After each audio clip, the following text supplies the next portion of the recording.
Los diagramas de puntos son útiles para representar conjuntos de datos de una manera sencilla. Permiten observar la distribución de un conjunto de datos pequeños. En este diagrama se trabaja con una línea horizontal que representa un eje X en el que se distribuyen los valores que corresponden a los datos. La representación se consigue graficando sobre la recta un punto por cada valor observado o por cada dato. Para un mejor entendimiento, observemos el siguiente ejemplo. Dado el siguiente conjunto de datos, observe que el valor 26 se representa marcando un punto sobre el valor 26 de la recta. Lo mismo ocurre con el valor 27, que se repite dos veces. En estos casos, lo que se debe hacer es apilar los puntos, como se puede observar acá. Estos diagramas se pueden generar de manera muy sencilla utilizando herramientas informáticas. El diagrama de tallo y hojas permite representar conjuntos pequeños de datos. En este diagrama el valor de la observación se divide en dos partes. Como tallo se ubica el primer dígito y como hoja el o los dígitos restantes. En el ejemplo siguiente, el conjunto de datos tiene solo un valor, 52. En este caso, el 5 pasa a ser el tallo y el 2 pasa a ser la hoja. Si los valores del conjunto fueran 2, como se puede ver acá, el diagrama del tallo y hojas es el siguiente. Como tallo tenemos el 5 y tendremos dos hojas, el 2 y el 3. Si hay más valores o si el primer dígito de los valores es distinto, se procede de la siguiente manera. Los valores con tallo 5 se representan en una fila y los valores con tallo 6 en otra. Una característica de este tipo de diagrama es que nos permite representar conjuntos de datos pequeños.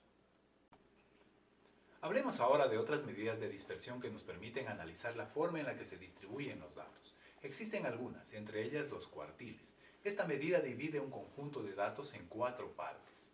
Cuando se divide el conjunto de datos en cuartiles, el segundo cuartil coincide con la mediana. Cuando se calcula un cuartil, el primero, el segundo, el tercero o el cuarto, se está en realidad calculando una posición en el conjunto de datos. Luego se tiene que observar el valor que corresponde a esa posición. Los quintiles dividen el conjunto de datos en 5 partes, los deciles en 10 partes y los percentiles en 100 partes. Hay que considerar que como se trata de dividir en partes a un conjunto de valores, algunas medidas van a coincidir. Por ejemplo, el primer cuartil corresponde al percentil 25. Así, el segundo cuartil corresponde al percentil 50, que también es la mediana, y a su vez el decil 5. Para calcular una posición se procede a aplicar la siguiente fórmula.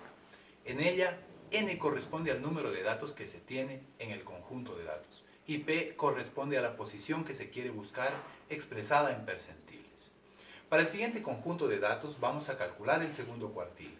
Inicialmente debemos ordenar el conjunto de datos de menor a mayor. Luego es necesario reemplazar los valores en la fórmula. Considerando que el número de datos es 15, se debe reemplazar n por 15. El segundo cuartil corresponde a la posición 50 en un conjunto de 100 datos, por lo que p se reemplaza por 50. Ahora se realizan las operaciones indicadas y el resultado es 8. Esto significa que el segundo cuartil se encuentra en la posición 8. Ahora debemos ubicar el valor que está en la posición 8, que corresponde a 50. Calculemos ahora el primer cuartil. Esa posición se corresponde con el percentil 25. Se reemplazan los valores en la fórmula y n toma el valor de 15. P toma el valor de 25. Luego de realizar las operaciones, se determina que el primer cuartil se ubica en la posición 4, en la que se encuentra el valor 32. Calculemos ahora el primer quintil. En este conjunto de datos, consideremos que el quintil divide el conjunto de datos en 5 partes, y si el conjunto tuviera 100 partes, el primer quintil corresponde a 20, el segundo quintil a 40, el tercer quintil a 60, el cuarto a 80 y el quinto a 100.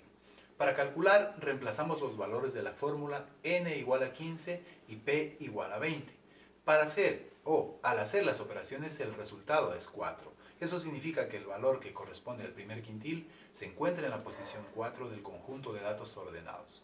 Este valor corresponde a 32.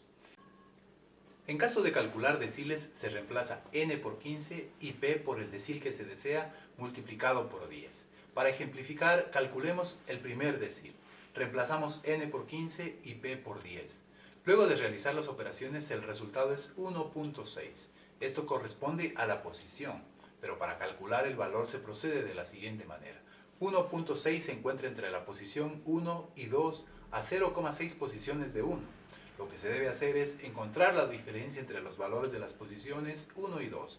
Esto es, 28 menos 25 nos da como resultado 3.